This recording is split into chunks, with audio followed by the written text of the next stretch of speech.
Magsisimula ang ating kwento sa huling atake na iyon, matagumpay na naputol ng ating bida ang braso ng kalaban. Habang nangyayari ito, iniisip ni Suho Jang na karamihan sa mga slasher ay may kinahuhumalingan o obsession. Gagawin nila ang lahat para makuha ang gusto nila, kaya naman naiisip ni Suho na ito ang dahilan kung bakit sila sumusugod sa gitna ng maraming zombie, at sa tingin niya, ang obsession ng ating bida ay ang pagkakaroon ng isang tahanan. Bago pa man muling umatake ang ating bida, biglang nagsalita si Suho Jang at ipinaliwanag niya na kung para sa bida ay tahanan ang mahalaga, para naman sa kanya ay isang mas mabuting mundo ang hangad niya. Dahil dito ay kagad na napahinto ang ating bida sa pagtataka. Ipinapaliwanag ni Suho Jang na noong magsimula ang lahat, akala niya ay ang sakunang ito ang magbubuklod sa mga tao dahil mayroon na silang iisang kalaban. Naniwala siya na mawawala na ang mga away tungkol sa politika, relihiyon, kayamanan, o kasarian. Subalit sinasabi niya na nagkamali siya. Dahil kahit matapos ang outbreak, hindi pa rin nagkaisa ang mga tao. Pinagtataksilan nila ang mga kasama nilang lumalaban at hindi nagdadalawang isip na magpakawala ng mga zombie sa iba para lamang sa sariling kapakanan. Para kay Suho Jang, wala na sa ayos ang mundong ito at hindi na ito kayang ayusin, kaya naman dapat na itong burahin at linisin. Ipinapaliwanag niya na wawasakin niya ang masamang kalagayan ng Busan ngayon upang muling itayo ang lipunan mula sa simula. Naniniwala siya na siya ang huling pagkakataon ng mundo para mabuhay. At hindi ang isang hangal na katulad ng ating bida. Kasabay nito ay tinamaan ni Suho Jang ang ating bida, subalit sinabihan lamang siya ng ating bida na walang saysay ang mga pinagsasabi niya.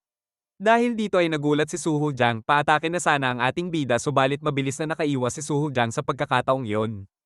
Dahil sa bilis ni Suho, siya ang agad na nakagawa ng paraan para umatake kaya naman kaagad na tinamaan ang ating bida. Ilang sandali ang lumipas at makikitang napatigil ang dalawa. Sa sandaling iyon ay napatingin si Suho Jang sa kanyang braso na naputol at tila doon lamang siya nagsimulang makaramdam ng sakit. Subalit kalaunan ay muli niya itong naibalik sa dati. Dito ay ipinapaliwanag ng ating bida na kung ang plano ni Suho ay gawing mga halimaw ang lahat para lang magkaroon ng pagbabago.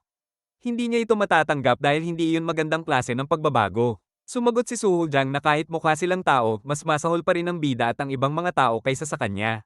Dahil dito, ipinaliwanag ng ating bida na sa tingin niya ay kailanman ay hindi sila magkakaroon ng pagkakaunawaan. Sumagot si Suho Jang na sa wakas ay mayroon din silang pinagkasunduan bago niya tinawag na slasher ang bida. Dito ay ipinaliliwanag na ang isa ay gustong wasakin ang lahat para makapagsimulang muli. Habang ang isa naman ay naghahanap ng paraan para pigilan siya. Ang labanan sa pagitan ng dalawang puwersang ito na hindi na kailanman magkakasundo ay nagsimula na upang tapusin ang lahat ng minsan at magpakailanman.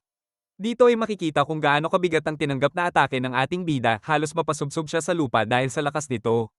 Gayunpaman, mabilis pa rin kumilos si Suho Jang upang sundan ang offense iba, ngunit agad ding nakabangon ang ating bida at nakaiwas sa sumunod na atake. Sa isang iglap, nakita na lamang na nakapwesto na ang ating bida sa likuran ni Suho Jang. Sinamantala niya ang pagkakataon at agad na umatake, dahilan upang maramdaman ni Suho Jang ang sakit mula sa tinamong pinsala, isang bihirang senyales na may epekto na ang nangyayari. Sa loob-loob ng ating bida, malinaw ang kanyang iniisip, kailangan lang niyang magtagal pa ng kaunti. Alam niyang tinamaan na ni AJ yung si Suho Jang ng cure, at ang ginagawa nito ngayon ay isang huling desperadong hakbang. Kailangan lang niyang pigilan ito ng mas matagal pa, dahil kapag ligtas na ang lahat, maaari pa silang magsimulang muli. Subalit sa sandaling iyon, biglang nahawakan ni Suho Jang ang braso ng ating bida. Kasabay nito ay agad siyang umatake at pinatamaan ang braso nito. Dahilan upang mapangiwi ang ating bida sa tindi ng sakit ngunit nanatili pa rin itong nakatayo. Agad na sinunggaban ni Suho Jang ang ulo ng ating bida at walang pag-aalinlangang inihampas ito sa lupa. Malakas ang naging tama at makikita ang dugong damaloy mula sa kamay ni Suho Jang, bakas ng pinsalang naibigay sa kanya kanina. Matapos iyon, tumalikod na si Suho Jang at umalis, kumbinsidong tapos na ang lahat. Ngunit ilang sandali pa lamang ang lumipas nang bigla siyang mapalingon. Doon niya nakita ang hindi niya inaasahan, muling bumabangon ang ating bida. Dito ay galit na ipinakita ni Suho Jang ang kanyang pagkabigo. Hindi niya maunawaan kung bakit patuloy pang tumatayo ang ating bida at kung ano ang nagbibigay rito ng lakas na ipagpatuloy ang laban, isang bagay na siya mismo ay nabigong gawin noon. Sa gitna ng galit na iyon, agad na dinampot ni Suho Jang ang isang sasakyan at walang pag-aalinlangang inihagis ito patungo sa ating bida. Ngunit sa sandaling iyon, bago pa man tumama ang sasakyan, pumasok sa isip ng ating bida ang isang alaala. Isang flashback ang ipinakita, isang tahimik na sandali kung saan inalala niya ang kapatid na si Cholmin. Ipinaliwanag na nauunawaan niya kung gaano kahirap maging makasarili o maging walang pakialam sa bagong mundong kanilang ginagalawan, at kahit noon pa man, hindi niya kailanman isisisi kung pinili ng kapatid na lumayo at hindi na bumalik. Dahil alam niya mismo kung gaano kahirap piliing unahin ng iba kaysa sa sarili. Doon din ipinaliwanag ang dahilan kung bakit pinili ng ating bida ang landas na ito, ang pangarap na muling maibalik ang mga bagay na inagaw sa mga tao, tahanan, pamilya, at bansa. Hindi ito tungkol sa kapangyarihan o paghihiganti, kundi sa pagnanais na tulungan ng lahat na makuha muli ang mga iyon. Pagbalik sa kasalukuyan, ipinakita na malinaw na ang dahilan kung bakit hindi sumusuko ang ating bida. May pangako siyang binitawan noon na siya ang magiging hadlang, ang pader na magtatanggol sa lahat upang manatili silang ligtas. Kasabay nito ay agad na inihanda ng ating bida ang kanyang armas. Bago pa man tuluyang tumama ang sasakyan, mabilis niya itong hinati sa dalawa sa isang iglap. Dahil dito ay sumabog ang sasakyan sa ere, nagdulot ng malakas na pagsabog na ikinagulat ni Suho Jang. Makikita ang makapal na usok na bomb alert sa paligid. Sa sandaling iyon, napagtanto ni Suho Jang ang lakas na ipinamalas ng ating bida, isang lakas na nagmula lamang sa isang braso. Ngunit bago pa man siya makakilos, may napansin siyang kakaiba sa loob ng usok. Mula roon ay biglang lumitaw ang ating bida, mabilis at diretso ang galaw, malinaw ang desperasyong tapusin na ang laban. Makikitang sabay na nagpakawala ng atake ang dalawa. Subalit sa sandaling iyon, ang ating bida ang unang tumama. Agad na naramdaman ni Suho Jang ang sakit mula sa tinamong pinsala. Kasabay nito ay makikita na ang pala ng ating bida ay nagkaroon ng bitak, palatandaan na ibinuhos niya ang lahat sa ataking iyon. Sa kabila nito, ipinakita ng ating bida ang kanyang pagiging kalmado. Ipinahiwatig na sapat na ang nagawang pinsala, at malinaw na ang laban na ito ay wala ng patutunguhan. Sa kanyang pananaw, ang laban ay tapos na hindi dahil sa galit o paghihiganti, kundi dahil wala na itong saysay ipagpatuloy pa.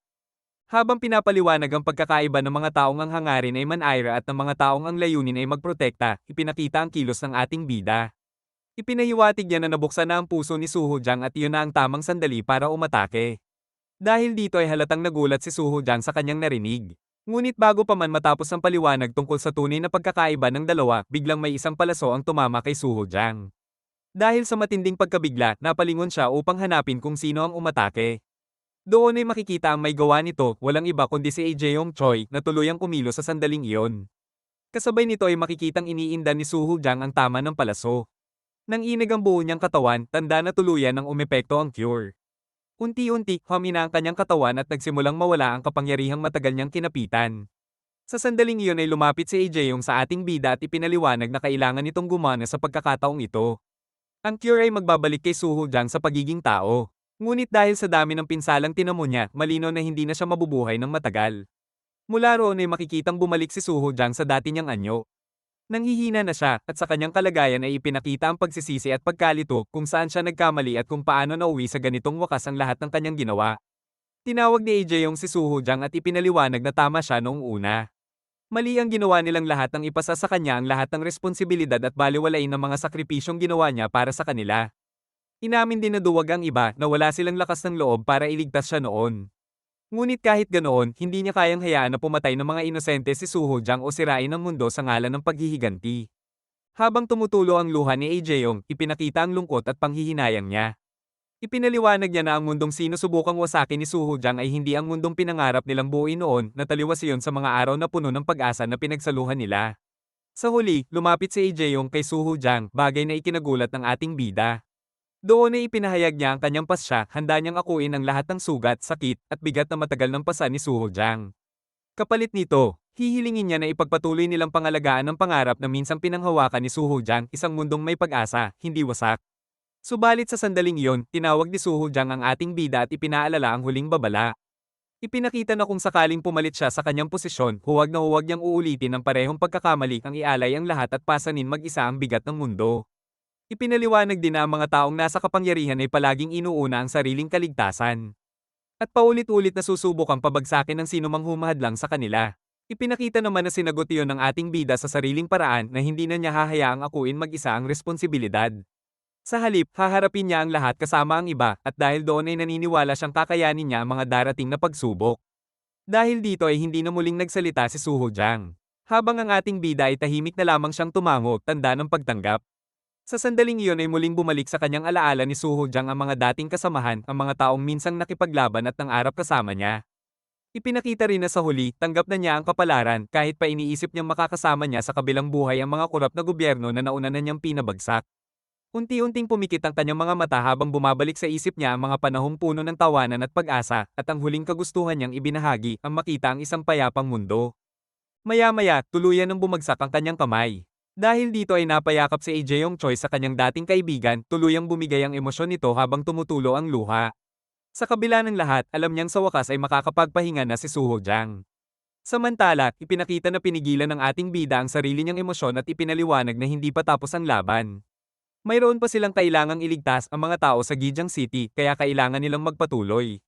Dito ay pinaliwanag na matagal ang labanan. Patay na si Suho Jang, ngunit sinusunod pa rin ng mga zombie ang huling utos niya na sirain ang Gijiang City. Kinailangan ng mga slasher na makipaglaban ng husto para mapigilan sila. Unti-unting humina ang labanan kinabukasan ng umaga. Habang makikita ang ating bida na nakaupo sa ibabaw ng mga bangkay ng mga zombie, mapapansin ng mga slasher na nakatingin sa kanya ng may paghanga. Ayon sa paliwanag, siya ang pumatay sa huling zombie at doon nila tuluyang napagtanto na tapos na ang laban. Hindi napigilan ng ilan ng mapaiyak dahil sa wakas ay nakaligtas sila. Dahil dito, nagsaya ang lahat, pinatunayan nilang nalampasan nila ang digmaan. Kasabay nito ay ipinakita ang mga slasher na nagpapahinga at ginagamot ang kanilang mga sugat na natamo sa labanan. Ngunit biglang may isang slasher ang tumawag sa ating bida. Ipinaliwanag nito na may problema kay Sang Soha. Makikita si Sang Soha na nakatayo lamang, tila may kakaiba sa kanyang kalagayan.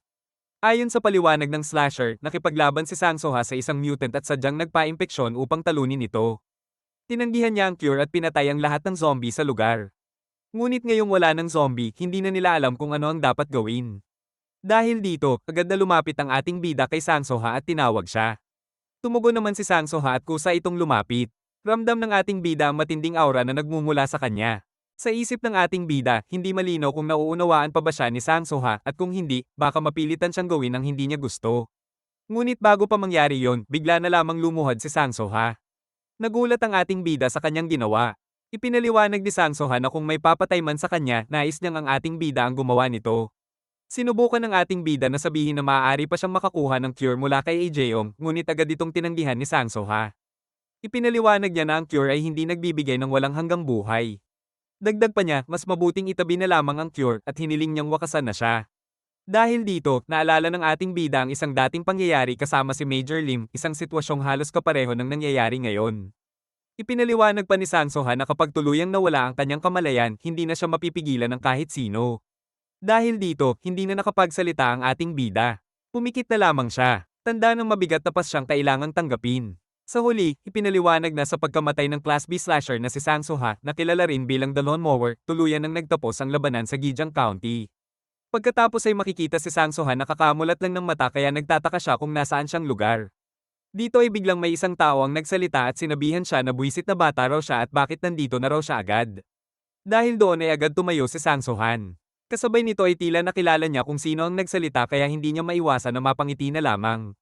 Dito ay makikita na walang iba kundi si Chil Sam Kim habang sinasabi naman ni Sang Sohan sa kanya na dahil marami na siyang oras ngayon, gusto niya na lang mangisda. Tuwang-tuwa namang sumagot si Chil Sam Kim at sinabihan siyang maupo na lang doon sa tabi niya. Sana nagustuhan ninyo ang ating video.